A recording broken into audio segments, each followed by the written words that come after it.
Saudações a todos, meu nome é Aquiles Salles, sou biomédico e a gente vai começar a conversar um pouco sobre fisiopatologia nesse momento. Então a gente vai ver hoje alguns conceitos básicos que eu acho interessante dá para a gente conseguir entender lá na frente algumas doenças, tá bom? Então, como objetivo inicial, a gente vai tentar definir alguns termos como fisiologia, patologia e o que seria a fisiopatologia, certo? Além disso, a gente vai falar um pouco sobre o que é um sinal, um sintoma, uma doença, uma síndrome, são outros termos. Também a gente vai tentar entender como é que ocorre o início e a progressão de um evento adverso, de um evento mórbido, de um evento de quebra de equilíbrio, de quebra de homeostase do nosso organismo. E por último, nós vamos pincelar um pouco sobre o conceito ampliado de saúde, certo? Então, fisiopatologia fala muito de doença, mas pelo menos nessa primeira aulinha a gente vai falar um pouquinho de saúde, bem rapidinho, certo? Então, para iniciarmos, eu vou trazer para vocês alguns conceitos que eu retirei de alguns livros. O primeiro deles é o conceito de fisiologia. Então, em vez desse logia, certo?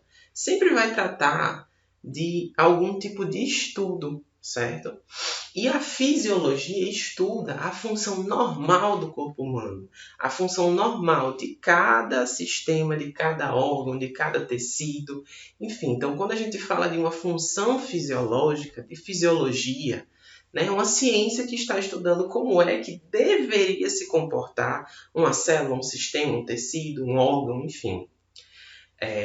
Ao contrário, né, expandindo um pouco, esse autor, né, ele também diz, ele traz, ele mostra que patologia trata, por sua vez, do estudo de alterações, certo?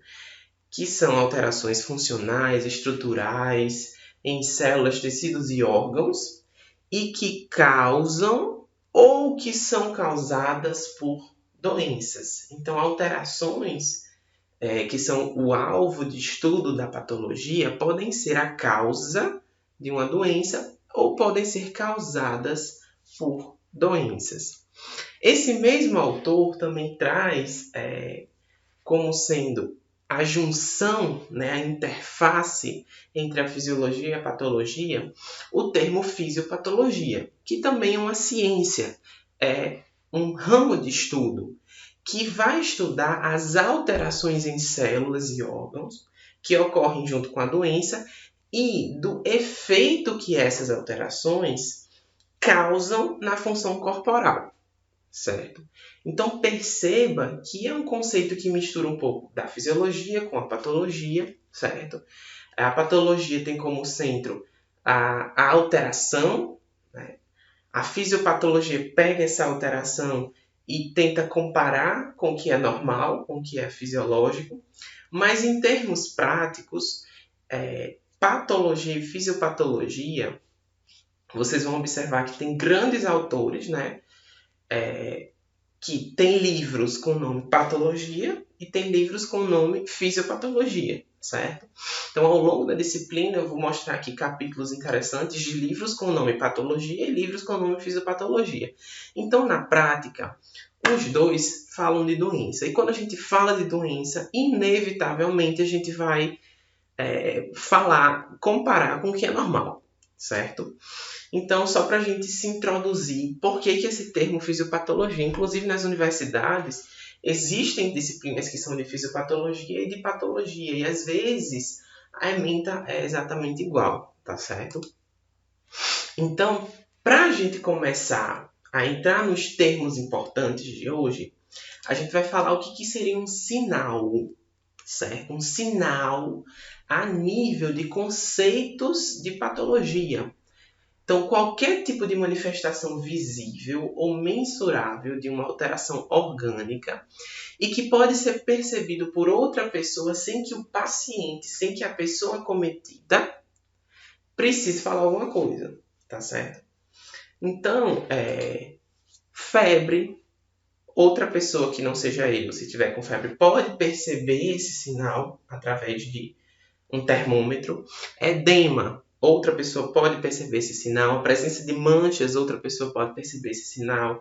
Através de uma dosagem bioquímica no sangue, outra pessoa pode perceber um colesterol alterado, uma glicose acima do nível de referência. Então, tudo isso é conhecido como sinal, né? Porque é uma manifestação, uma denúncia. Esses sinais, eles denunciam algum tipo de alteração orgânica, mas essa denúncia ela pode ser facilmente percebida por um observador. Ao contrário, quando a gente fala de sintoma, claro, né, que a gente vai precisar diferenciar isso agora, né, mas perceba que o sintoma vai ser qualquer tipo de alteração de percepção de sensações, certo? E somente o paciente vai poder perceber. Então perceba que a dor, né, se eu não disser, você não vai perceber. Se eu estiver tonto, se eu não andar, você não vai perceber, né? Se eu estiver fraco, eu posso até fingir, né? Então, são alterações de percepções sensoriais que nós vamos ter, que somente quem está sentindo isso é que vai poder relatar a sua presença. A gente também não consegue mensurar ou dosar muito bem os sintomas, porque dor, tontura, fraqueza, por exemplo, não tem como a gente dosar tantos, né? Se a pessoa tem ou não tem, né? Porque quem percebe é a própria pessoa. Então, sinal e sintomas são um conjunto que a gente chama de manifestações clínicas. Então, essas manifestações nada mais são do que denúncias de algum tipo de processo que está quebrando o equilíbrio do nosso organismo, tá certo? Então, lá na frente, a gente vai conversar muito sobre sinais e sintomas, e a gente precisa saber do que a gente está falando. Uma das coisas mais complicadas dentro dos temas que a gente vai trabalhar agora no início é o que seria doença e o que seria síndrome, né? É muito fácil se esquivar dessas definições, tá? Se você pegar vários livros de patologia, tem livro que nem cita essa diferença de doença e síndrome, mas ao longo da leitura você vai vendo que às vezes ele chama de doença, às vezes ele muda para síndrome, às vezes eu só chamo doença, enfim. Então, às vezes eu não defino o que é, mas eu saio utilizando. Então, são conceitos, não são complicados, mas são conceitos muito divergentes. Então, nem todo professor traz, nem todo livro traz, mas eu acho importante a gente conversar, porque a gente vai ver muito coisas que são chamadas de síndrome e que deveriam ser chamadas de doença, né? E vice-versa, né? Mas vamos lá, esse é apenas um conceito dentro dos que eu pesquisei. Claro que diversos autores podem discordar sobre isso. Mas para a gente tentar entender o que eu achei mais didático como conceito, eu vou precisar trazer para vocês 4 termos: etiologia, patogenia, alterações morfomoleculares e manifestações clínicas. Então, as manifestações clínicas a gente conversou um slide antes, né? Quando a gente falou de sinais e sintomas, certo? Isso aí são manifestações clínicas. E é por aí que a gente vai começar a definir essa diferença, certo? Ambos, tanto doença quanto síndrome, vão ter sinais e sintomas. Só que na síndrome, ao contrário da doença, os sinais e sintomas vão andar em conjunto, em simultaneidade. Ou seja, assim que aparecem o sinal e o sintoma, assim que aparece uma manifestação clínica, vai aparecer outras. Então, elas acontecem, elas se iniciam e elas andam sempre juntas. Então, síndrome é um conjunto de sinais e sintomas que vão aparecer simultaneamente. E esse conjunto de sinais e sintomas juntos, sempre aparecendo, caracterizam o conceito de síndrome. Já na doença, eu vou ter sim sinais e sintomas, mas dependendo do início, da gravidade, da progressão, do tratamento, da pessoa, das variações individuais, às vezes a pessoa vai ter ou não determinado sinal ou sintoma. certo? Daquela doença. Então, tem gente que cursa a doença como um todo sem apresentar sinais e sintomas. Tem gente que já tem sinais mais graves, sintomas mais exacerbados. E eles não necessariamente precisam acontecer ao mesmo tempo. Então, a doença possui sinais e sintomas, mas não necessariamente a doença vai precisar ter esses sinais e sintomas acontecendo ao mesmo tempo, de forma simultânea, certo? Então, dependendo da fase da doença, às vezes os sinais e sintomas vão se modificando. Ao contrário da síndrome, que já tem isso de forma um pouco mais estável, tá certo? Nós vamos conversar sobre esses 3 primeiros termos ainda, mas eu queria trazer para vocês que na doença, sempre, quando a gente fala de uma doença, a gente vai ter uma etiologia elucidada. Etiologia é a causa, é o que gera a doença. Patogenia também vai estar bem elucidada na doença, porque a patogenia é o mecanismo de como a doença se instala, o mecanismo bioquímico, celular, sistêmico, de como a doença se instala, certo? As alterações morfomoleculares também são muito bem definidas na doença. A gente sabe o que é um tecido normal versus um tecido que tem determinado tipo de doença, né? Na histologia vocês devem ter visto os diversos tecidos normais. Aqui, né, de forma virtual, a gente vai ver algumas lâminas de diversas modificações, diversas doenças diferentes, e a gente tem de forma elucidada, bem descrita, quais são as alterações morfológicas e moleculares que estão gerando a doença, que estão envolvidos com essa doença. Na síndrome, geralmente a gente não tem uma etiologia e uma patogenia muito bem descritas para poder explicar por que aqueles sinais e sintomas em conjunto estão aparecendo ao mesmo tempo. Geralmente. Então, isso aqui é um dos tipos de conceito, certo? De que eu não tenho claramente a etiologia, claramente a patogenia elucidadas como explicação suficientes para o conjunto de sinais e sintomas acontecerem ao mesmo tempo, tá certo? Então, dando essa pincelada, eu queria que vocês relaxassem em relação à nossa disciplina.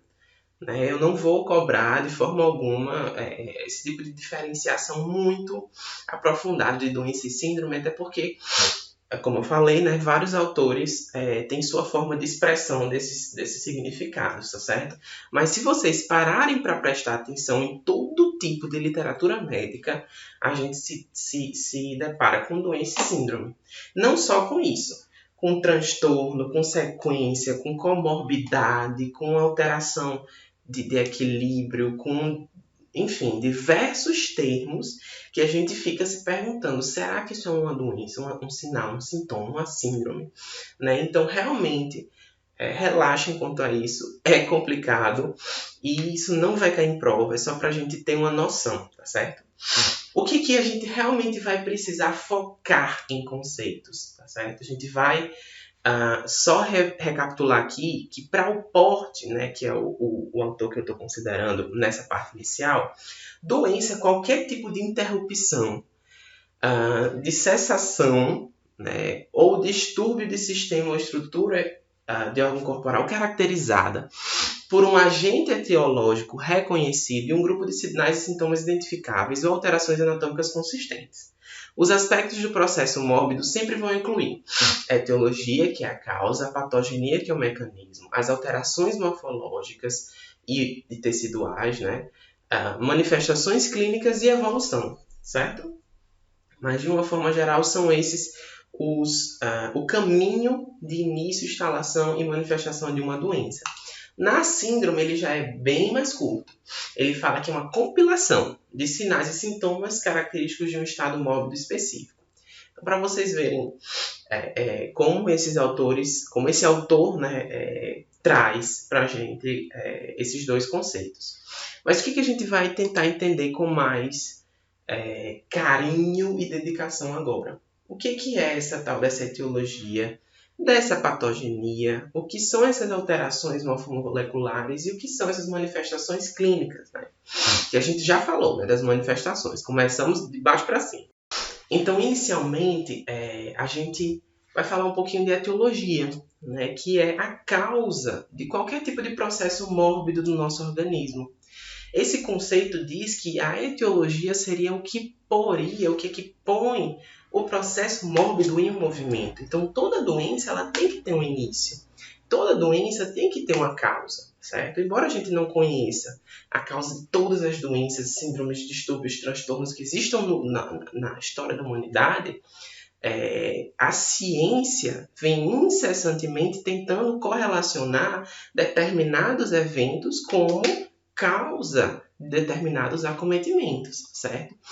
Antes do nosso esclarecimento, né, muitas doenças eram causadas por fenômenos sobrenaturais, mas a humanidade sempre entendeu que deveria existir algum tipo de causa para determinado adoecimento, né? Então, antigamente, quando se colocava a culpa no pecado, hoje a gente coloca a culpa numa micobactéria, num vírus, no Covid, né? Então, hoje, com a ciência de uma forma mais esclarecida, a gente tem muitos processos etiológicos bem estabelecidos. E muitos ainda a se estabelecer, tá certo? Então, eu vou trazer para vocês aqui alguns fatores etiológicos, alguns exemplos de motivos pelos quais o processo mórbido pode acontecer. A gente está em pandemia, né? Então vocês sabem que nesse momento, né, no dia que essa aula foi gravada, que é 22 de março de 2021, né, a gente está no meio da pandemia do Covid, certo? Do coronavírus, do Covid-19, né, do SARS-CoV-2. Esse vírus é um agente infeccioso que está aqui como um exemplo de um agente biológico que, ao entrar em contato com o nosso pulmão, deflagra uma doença, certo? Então, nós temos diversos fatores etiológicos do tipo biológicos que vão ser trabalhados com vocês nas microbiologias, nas infectologias, nas protozoologias, nas helmintologias, enfim. Então, nós temos diversos tipos de disciplinas que estudam os agentes que podem causar doenças em humanos, tá certo? Um deles aqui como exemplo, né, um contexto, é o coronavírus, certo? Agentes físicos, né? Então nós temos alguns agentes como a própria radiação que pode causar lesão celular e pode ser motivo para o início de uma doença. Então aqui também falando do Covid, né, a radiação ultravioleta nessa reportagem, ela vem como uma arma para desinfecção, porque em diversos hospitais, nós já sabemos que luz ultravioleta, né, antes do Covid, causava danos no DNA de determinados micro-organismos e hoje muitos hospitais, até mesmo locais públicos, às vezes dão um banho de luz ultravioleta no local para descontaminar de Covid e outros tipos de agentes infecciosos. Só que essas pessoas, né, as pessoas, de uma forma geral, não podem estar em contato com a luz, né? Se a luz ultravioleta estiver em contato com o ser humano, ela vai causar a mesma coisa que causa em uma bactéria, em um vírus, né? Mudanças no nosso DNA. Então, esse agente físico, né, por meio dessa mudança, dessa radiação ultravioleta que muda o nosso DNA, pode ser um motivo, pode ser um fator etiológico para o início de um processo mórbido, para o início de uma doença. Então, se falando em Covid, a gente traz também a radiação ultravioleta. Não sei se vocês já viram, mas tem umas caixinhas, eu não tenho aqui, umas caixinhas muito interessantes que vocês podem colocar o celular, uma carteira e ligar uma luz UV, né? Tá vendendo agora muito na pandemia do Covid. Liga uma luz UV, em tese, eu não sei como é a eficiência dessa estrutura, ela acaba gerando uma descontaminação no seu dinheiro, no seu celular, enfim. Saindo do merchandising, é só para mostrar que A radiação ultravioleta agora está muito em alta como combate ao Covid para superfícies e para locais abertos, né? Mas que a gente tem que ter cuidado, porque a luz ultravioleta pode ser um agente danoso, um agente físico para nós, certo? A gente vai ver isso quando a gente for conversar um pouco sobre doenças genéticas. Agentes químicos, né? A gente também falando sobre o Covid, alguns médicos já alertaram, alguns estudos já mostraram que o uso de ivermectina contra a Covid em excesso pode contribuir para uma situação chamada hepatite, certo? Uma inflamação no fígado. O fígado, como um órgão que processa diversos medicamentos, pode ser intoxicado, pode ser inflamado, né, por diversos tipos de agentes. Um deles podem ser agentes químicos como os fármacos. Eu estou dando um exemplo da ivermectina porque é o que hoje está muito em uso, mas conhecidamente nós temos agentes químicos do tipo remédios, certo? Que podem gerar lesões em diversos órgãos e contribuir para o adoecimento, certo? Então, como dizia Paracelso, e vocês vão ver isso na disciplina de farmacologia e toxicologia, a diferença entre o remédio e o veneno é a dose, né? Então, dependendo da dose, o remédio pode se tornar um veneno e o veneno pode ser um agente químico que contribua, que cause lesões em órgãos e que seja um fator etiológico para o adoecimento. Outros fatores etiológicos podem ser alterações nutricionais. Então, se você ingere pouco ou muito tipo de nutriente, você pode desenvolver algum tipo de desequilíbrio, como no excesso de vitaminas nós vamos ter a hipervitaminose, certo?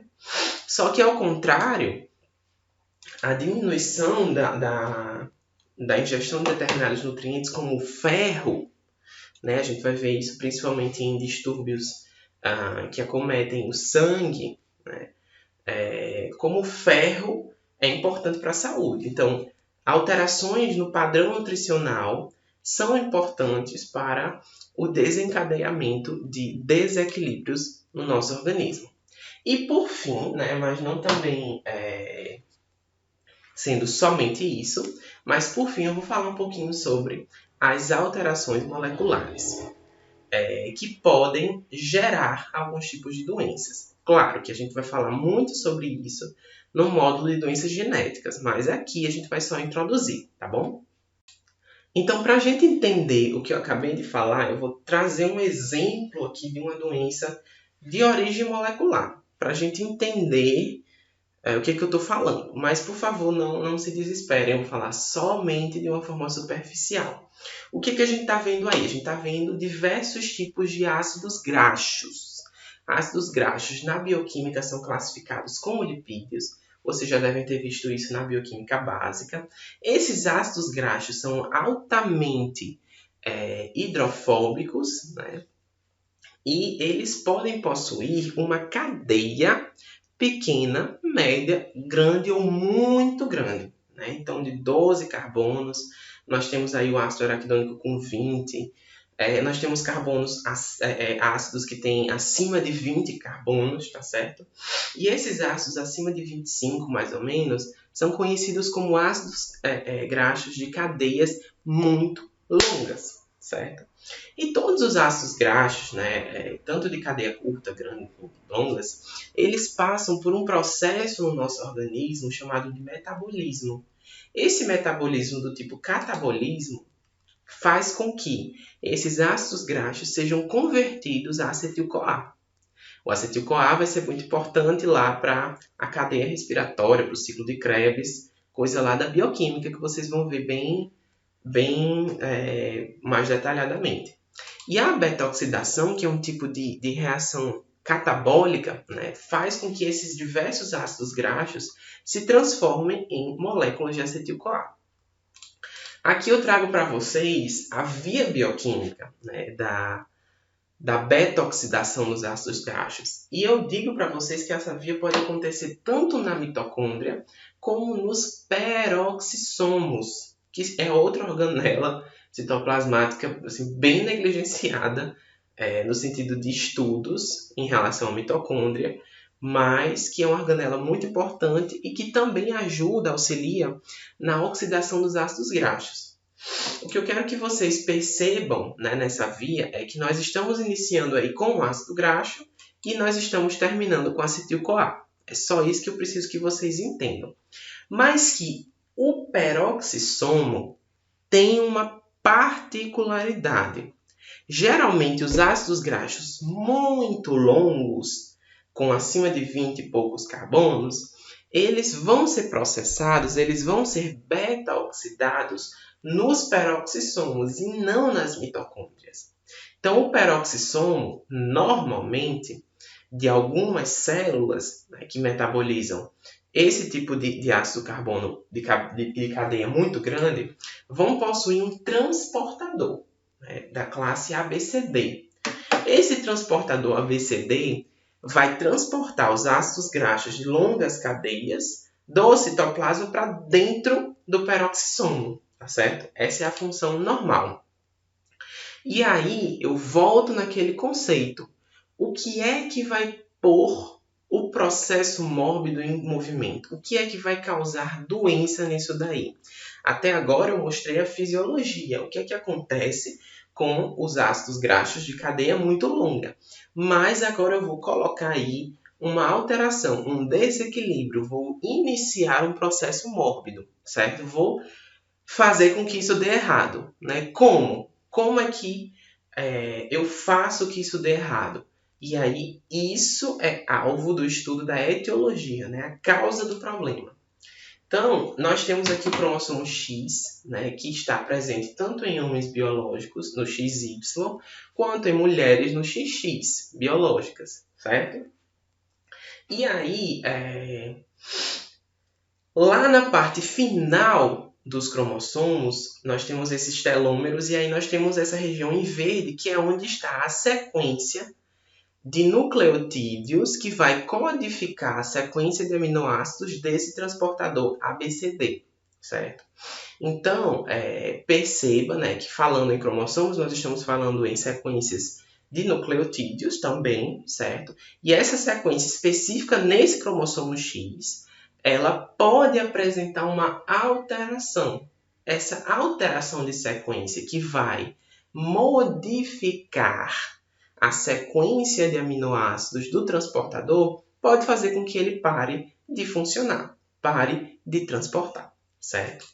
E aí, eu vou trazer aqui um tema que a gente vai falar muito lá na parte de doenças genéticas, que é essa parte de heredabilidade. Então, uma mãe que porta uma mutação, uma alteração que vai diminuir a função da proteína transportadora, ela está representada aqui em laranja, certo? Só que a mãe, a mãe é uma mulher, né? Enfim, como ela possui 2 cromossomos X, ela vai ter um outro cromossomo X que vai ter, né? Nossas células são diploides, né? Então, o outro cromossomo homólogo vai ter aquela sequência normal, certo? Então, eu vou continuar produzindo transportadores normais, só que em menos quantidade, digamos assim, porque o outro cromossomo X tem um deles que está afetado, né, por essa mutação. E essa mutação ela vai ser transmitida para os filhos pelos fenômenos de heredabilidade estudados por Mendel, certo? E aí, pelo padrão de herança dessa doença especificamente ligada ao X, a mãe ela pode doar para os seus filhos, homens ou mulheres, qualquer um dos X, né? Só que se ela doar para um homem o X afetado, o homem não vai ter o homólogo, porque o homem, filho, né, ele vai ter o cromossomo Y como o homólogo, entre aspas, né, do X, né, como o par do X. E ele, por ter esse par, que não é exatamente um X, ele não vai ter essa homologia clássica que a gente fala. E aí, por não ter isso, eu não vou ter a produção de transportadores normais, apenas dos transportadores alterados por causa da mutação que ele herdou da sua mãe. Então, nesse caso, o filho afetado, ele obrigatoriamente herdou a alteração molecular da mãe. Então, qual que é a etiologia desse problema? Então, nós temos mutação, nós temos alterações moleculares que estão pondo o processo mórbido em movimento. Só que essas alterações moleculares, na mãe, elas não foram suficientes para gerar a doença, mas no filho afetado, sim, certo? E aí a gente vai descobrir bem melhor como é que isso acontece quando a gente estudar a herdabilidade na parte de doenças genéticas, tá bom? Então vamos lá. Tudo isso gerou o problema, mas o mecanismo pelo qual essa etiologia vai gerar uma manifestação clínica é chamado de patogenia, que é o modo pelo qual o processo mórbido já instalado vai evoluir, certo?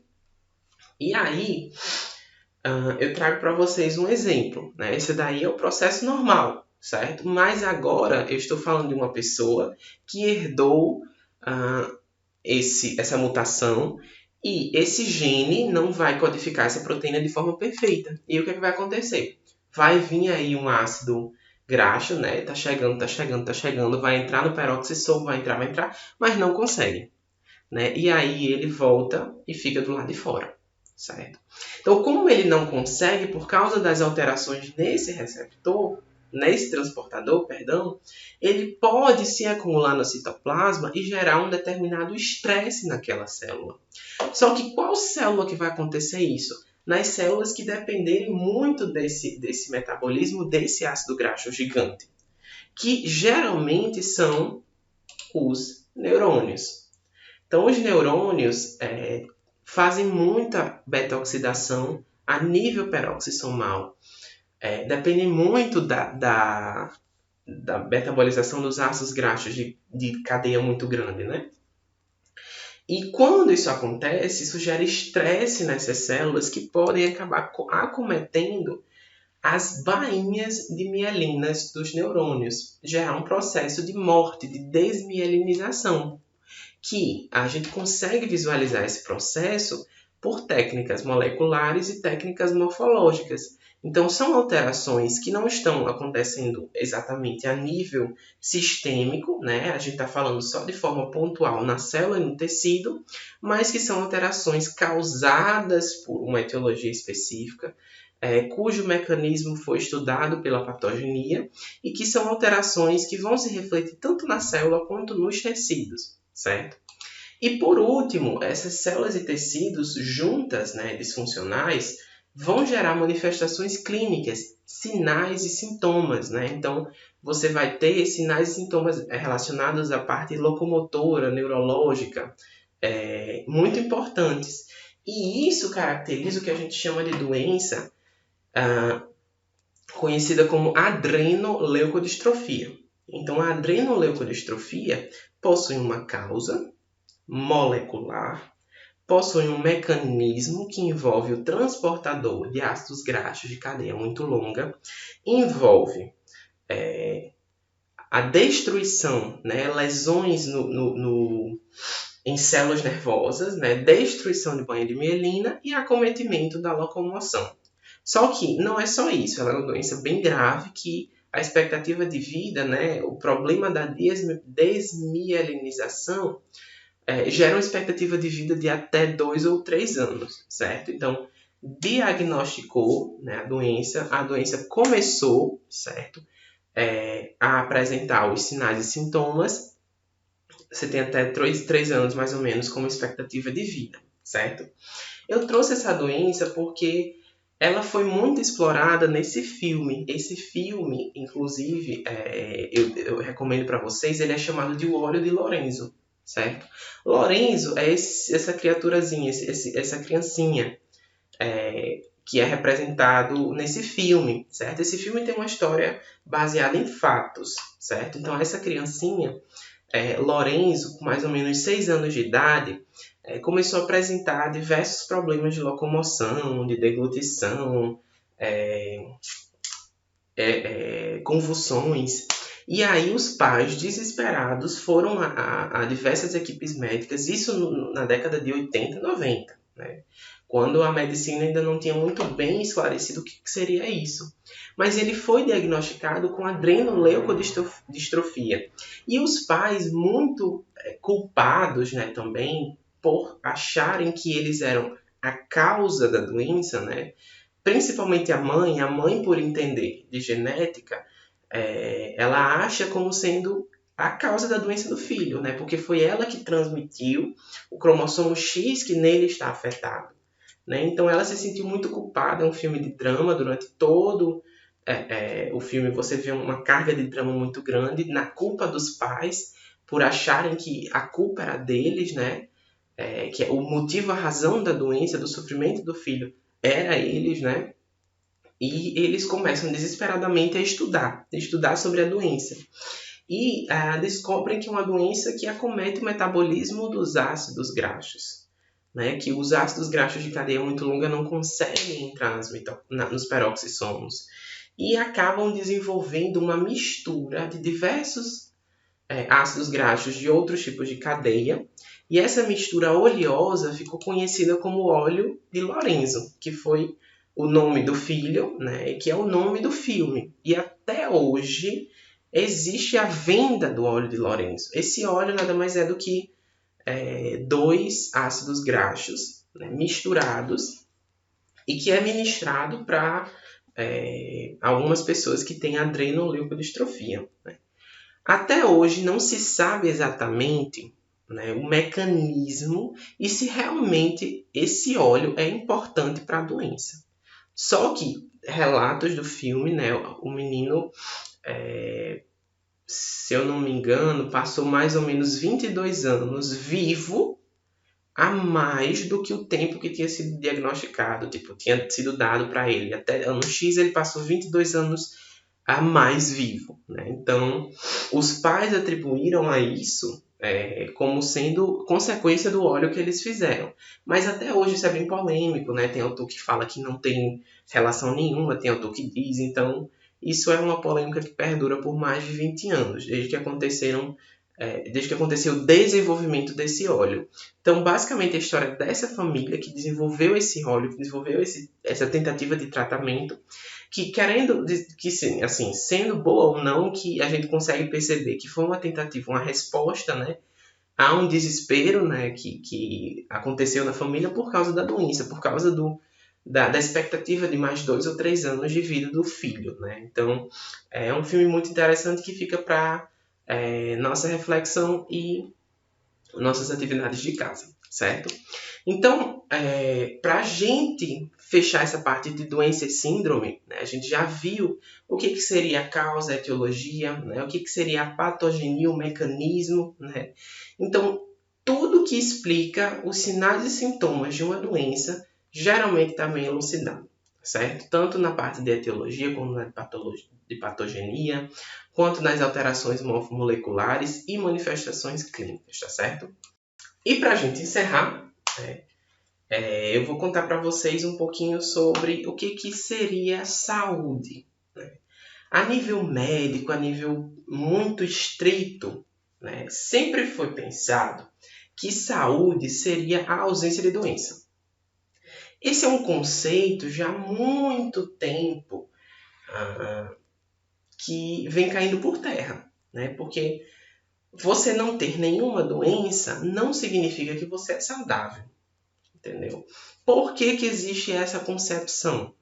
Porque, vou trazer aqui um pouquinho para o Brasil, né? Nós temos, desde 1990, a Lei Orgânica da Saúde, que é a Lei 8080, que cai muito em concursos, que é uma das principais leis que regem, que são base do SUS. Na época, ela tinha uma redação um pouquinho diferente, mas ela já trazia, em 1990, o entendimento de que os níveis de saúde denunciam a organização social e econômica de um país, certo? E que a saúde ela tem como determinantes e condicionantes a alimentação, a moradia, o saneamento básico, o meio ambiente, o trabalho, a renda, a educação, a atividade física, o transporte, o lazer e o acesso aos bens e serviços essenciais. Então, é uma lei que já começou a conceituar aqui no Brasil né, a tirar da cabeça dos brasileiros de que saúde é ausência de doença, né? Só que não. Para você ter saúde, você precisa, além de não ter doenças, você precisa ter uma boa alimentação, uma boa moradia, você precisa ter um trabalho, você precisa ter uma renda, né? Então, não necessariamente porque você não tem uma doença, mas não tem também nada disso que está listado aqui, você é saudável, né? Então, essa lei vem trazer a responsabilidade do poder público para gerar condições em que as pessoas que moram num país tenham saúde, certo? E eu trago para vocês esse modelo de Dowling Whitehead, que traz para a gente fatores, né, condicionantes, determinantes sociais da nossa saúde.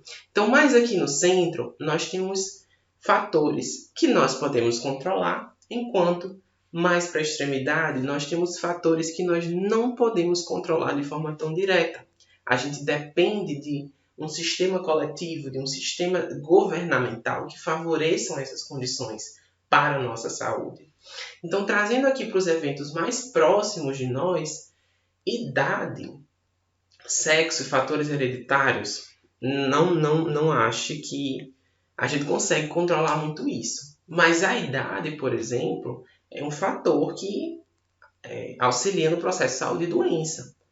Fatores hereditários e sexo, a gente acabou de ver numa herança ligada ao X, né, a questão do sexo biológico e fatores hereditários também. Como isso não podia ser controlado, né? A doença aconteceria de qualquer maneira, né? Então, esses fatores muito proximais, eles também não podem ser controlados muito pelo indivíduo. Mas, subindo um pouco, né, se expandindo para as extremidades, para as periferias, a gente consegue ver que os estilos individuais nós podemos controlar. E isso é muito importante, certo?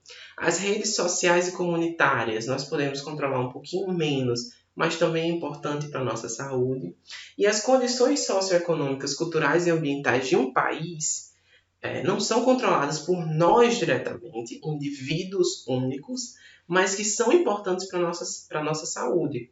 A nossa condição de vida, a presença de emprego, a oportunidade de emprego, um saneamento básico bem feito, certo? Um teto para morar, uma renda, né? Educação para viver. Tudo isso influencia diretamente na nossa saúde. Então, é necessário que a gente entenda a saúde como um conceito ampliado.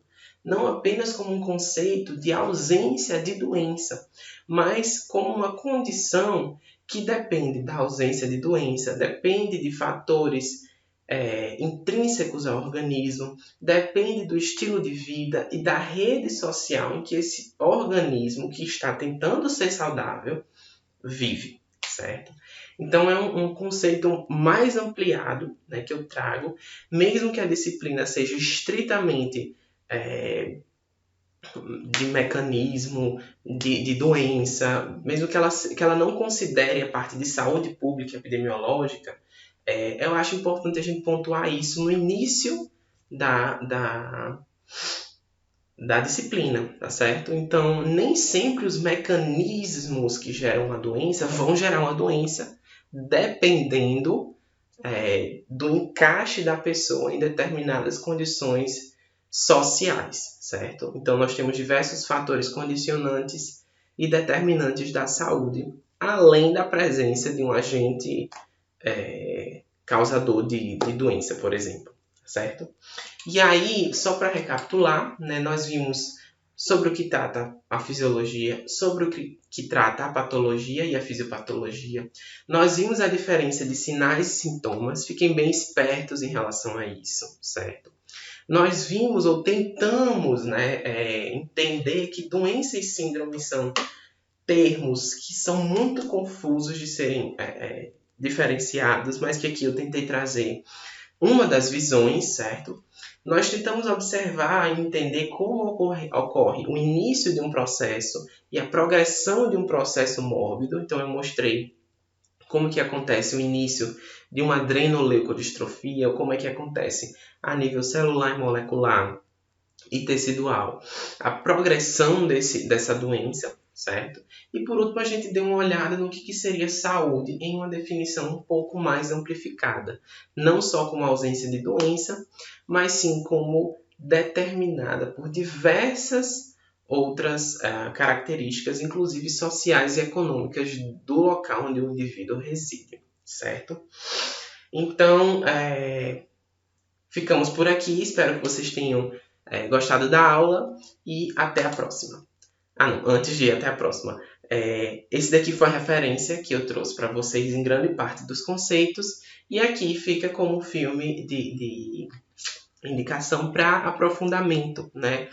O lazer faz parte da saúde, né? Tem lá na Lei 8080. Então, fiquem com uma dica de lazer, que é o filme que pode levar a uma certa reflexão, certo? E era isso. Até a próxima e até a próxima.